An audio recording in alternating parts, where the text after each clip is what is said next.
Hello everybody, I am Albert Wille and this is a company called Mind Prosperity and we are focusing on emotional intelligence. Thank you so much for watching this YouTube video. I'm going to ask you to subscribe to our channel, to ring the bell, like, put a few comments, and if this message helps you, please share it to a few people. Now I just want to say this, in our company Mind Prosperity, you can also speak to me, you can email me about doing individual sessions. I also do emotional intelligence in the workplace. So if you have a company and we do sessions on emotional intelligence in the workplace. If you want to know more about my individual sessions or my sessions on emotional intelligence in the workplace, please contact me. Sessions like this can be done over social media platforms like Zoom, so we can do it all over the world. So yeah, please contact me, please email me about these sessions if you want to know more. So today we're going to do a part 1 on 7 ways to get out of a emotional slump. Emotional slump is at that place where you really feel down. It feels like you cannot get out of it. Today I'm going to deal with 4, and in the next video I'm going to deal with 3. So let's go. Something that's very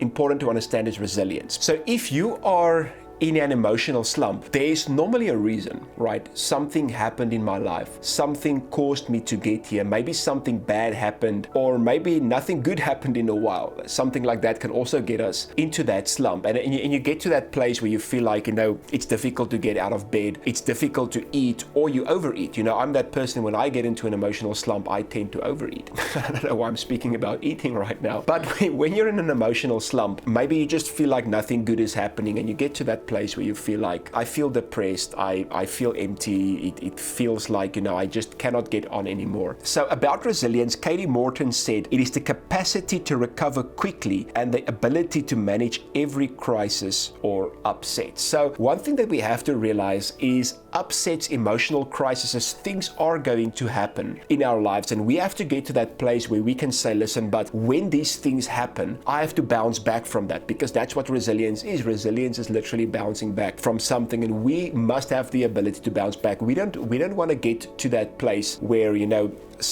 something emotional, something bad happens, or like I said, it feels like good things that I was expecting to happen didn't happen. I think it's okay. Well, I know it's okay to feel down. I know it's okay to feel emotional. I actually want to say it's necessary to feel your emotions. We don't want to be in that slump for too long, and that is why resilience is such an important thing. And this brings me to number 1, acceptance and acknowledgement that this situation is part of life. We stay in an emotional slump when we have this expectation that everything is just going to be okay, everything is going to work out, everything is going to be brilliant. And this is not to sound negative. I'm actually a very positive person, and this is actually a very positive message. But I just want to say, life is going to happen. You are sometimes going to trust for a business deal that doesn't come through. You're sometimes going to trust for a job that doesn't come through. You're going to have an expectation of good things to happen, and then those things don't happen. You're going to be in a relationship that you're going to think will work out, and then it doesn't work out. And I think it's important to have a great expectation. We're actually going to get to that. It's important to have a great expectation. But if your expectation isn't met, or if something happens that causes you to become emotionally upset, acceptance is a very important thing. To say, listen, this is not what I expected, this is not what I thought, this is not what I wanted,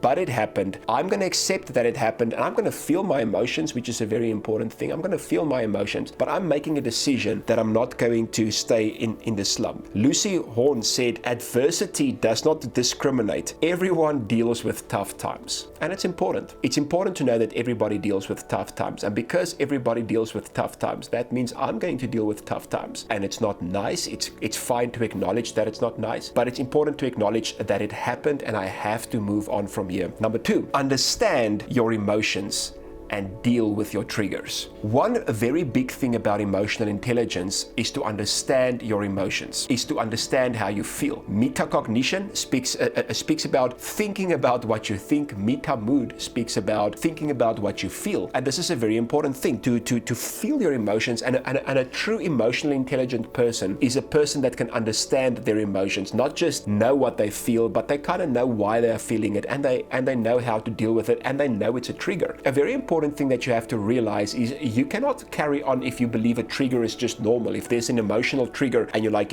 I get triggered and then I become angry, or I get triggered and then I become frustrated, and this is just normal and this is who I am and this is how I'm going to be. If that's the kind of attitude a person has, they're never going to grow through that area. But to understand, this specific stuff makes me angry, these specific things triggers me or agitates me, I know that about myself and I know how to deal with it. That is why it's so important to understand your own emotions and to deal with your triggers. Marina spoke about interpersonal intelligence as the ability to understand others and how to effectively work with others. And that's the one leg of emotional intelligence. Emotional intelligence is about understanding other people's emotions and help people to deal with those emotions. But now I want to get to another thing that Marina spoke about, is intrapersonal intelligence. And I'm sure you've heard about intrapersonal intelligence. This is the ability to understand oneself, or to understand yourself, and to understand your own desires, to understand your own fears, to understand your own capabilities, and to know how to effectively regulate your own life. People with an intrapersonal intelligence has the ability to comprehend their own moods, their own intentions, and their own motivations. Or they call it know thyself. Know thyself is a very, very important thing. To get to that place where you say, okay, great, something in my life happened that got me in this emotional slump, or,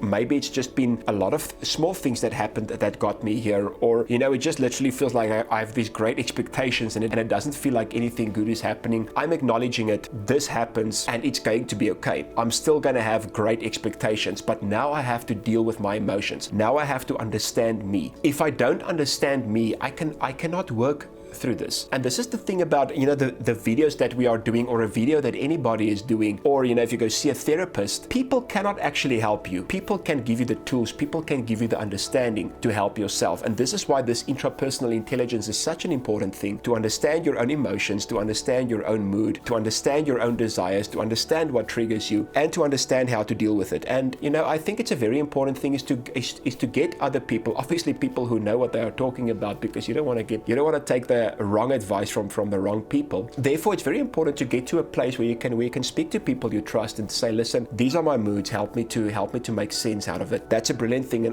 And as you grow through this, you understand yourself better. That is why difficulties in life does make you grow, or it does make you grow if you decide to grow. Probably everybody doesn't grow through it, but if you decide to grow, difficulties in your life can actually help you grow, and difficulties in your life can actually help you move forward if you handle it rightly. But you have to understand you have to understand your own emotions, you have to understand your own desires, and you have to know how to deal with these triggers. Number 3, take control over the situation and live with purpose. If you take control over the situation, that means you say, listen, I'm in control. My emotion is not in control. I'm in control. My slump is not in control. But you have to live with purpose, because if there's not a purpose, if there's not an expectation again, why do I say an expectation again? Because sometimes life circumstances can cause you to lose your expectation. I had this expectation and it didn't happen. But you still have to carry on to live with expectation. And that's a very, very important thing. But you have to understand that you are in charge of your emotions. You are in charge of your feeling. You are in charge of your purpose. I remember I once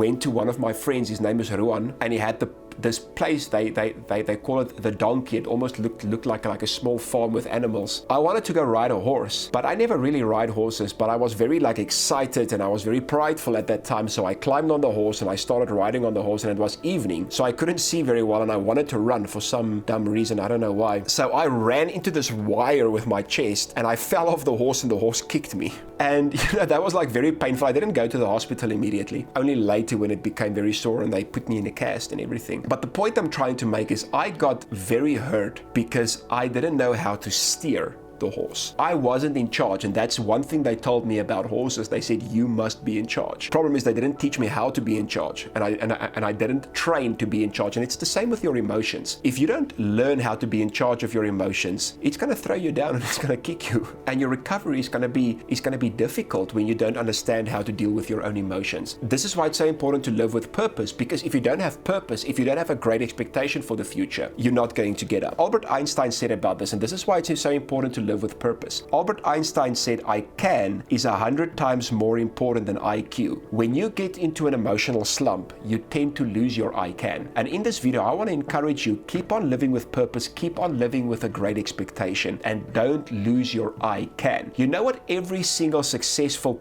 person or all the successful people has in common? One thing they all have in common is they all failed. And they all failed a few times, and they all failed miserably. I heard that Michael Jordan's high school basketball coach told him, you're not good at basketball, you should rather go play something else. And that guy became probably the best basketball player that ever lived, because I can is 100 times more important than IQ. Listen, failure is not final. I believe it's John Maxwell, I might be wrong, that said, if you fail, make sure you fail forward. KFC that we enjoy so much today by Colonel Sanders, I think he failed like hundreds of times. I'm not exactly sure about the amount, but he failed like a lot of times. Same with Thomas Edison with the light bulb. I think he also failed hundreds and hundreds of times. And when they asked him about it, he said, I didn't fail hundreds of times, I just discovered hundreds of ways not to do it. So here's the thing, failure is part of it. Don't let failure get you in a slump. Make sure you stay resilient, make sure you get up, make sure you go on with your purpose, make sure you go on with a great expectation, because I can is 100 times more important than IQ. And the fourth thing that I want to deal with today, and remember to go to watch the video next week, because then I'm going to give you 3 more. Focus on the things you can change and focus on positive things. Your focus is such an extremely important thing, because positive things, good things happen in our lives, negative things happen in our lives. Good things happen in the world, bad things happen in the world. And I'm not saying we should deny the bad things. I'm not saying we should deny the negative things. Obviously they are there, but we are living in a world that's so much more focused on the negative and so much more focused on the bad than that's focused on the good. People tend to be so excited to share negative news, to share bad stories. Did you hear what this one did? Did you hear this happened here? But we don't have to be those people. So if you don't get to a place where you can change your focus to say, listen, good things are happening, bad things are happening, positive things are happening, negative things are happening, but I'm gonna acknowledge that the bad things might happen, but I'm gonna set my focus on the good things that are happening. Psychology speaks about finding benefits. Even in bad things, you can find benefits. Affleck and Tenon spoke about this. Individuals facing adversity frequently report benefits in their negative experiences. So they still experience negative things, but they are going to look for the benefits in it. And they call this benefit finding. Finding benefits in negative situations. And Tenon and Affleck said benefit finding has been linked to psychological and physical health. If you want to get out of your slump, you have to get to that place of benefit finding the benefit, finding the good in every single bad situation. Thank you so much for watching this video. I really appreciate it. And remember to watch our next video. I'll see you guys soon again. Goodbye.